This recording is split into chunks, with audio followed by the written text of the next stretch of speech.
Hi guys, my name is Spenser Popinga. I'm the head strength coach here for the Waterloo Black Hawks. Here today to talk about Shane Bowers' preparation for the NHL Combine. After the Western Conference Finals, we had about three and a half weeks to prepare Shane for the Combine. We sat down here about 3 days after and did some assessing. Shane suffered a lower body injury in the middle of the Western Conference Finals, so we kind of had to do some adjusting to our preparation for the Combine and what events he was going to take place in, because he can take place in a few of the agility and sprinting tests. So after sitting down with Shane, we kind of came down with a workout plan, nutrition plan, along with the plan of action for the Combine and what he was going to participate in.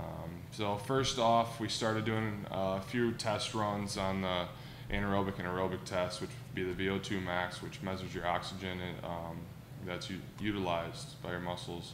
You're hooked up to a breathing hose. It's kind of awkward, so Shane was more worried about just getting used to it, just testing and testing to really feel. Next was the wind gate. The wind gate, it's your mean output is what they really look at.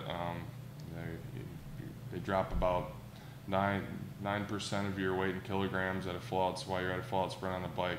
So to really prepare for those two things, we really just practice 2 or 3 times in the exercise physiology lab at University of Northern Iowa.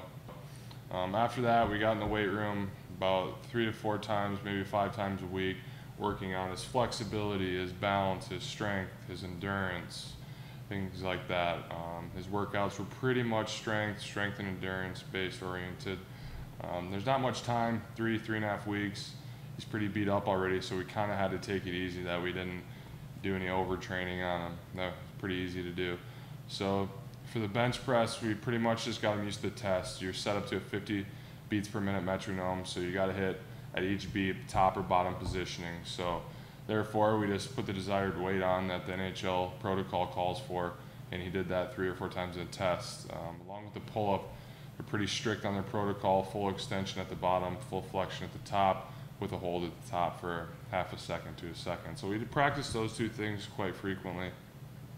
But also in the training aspect of it, obviously we trained his bench, we trained his back, his pull-ups.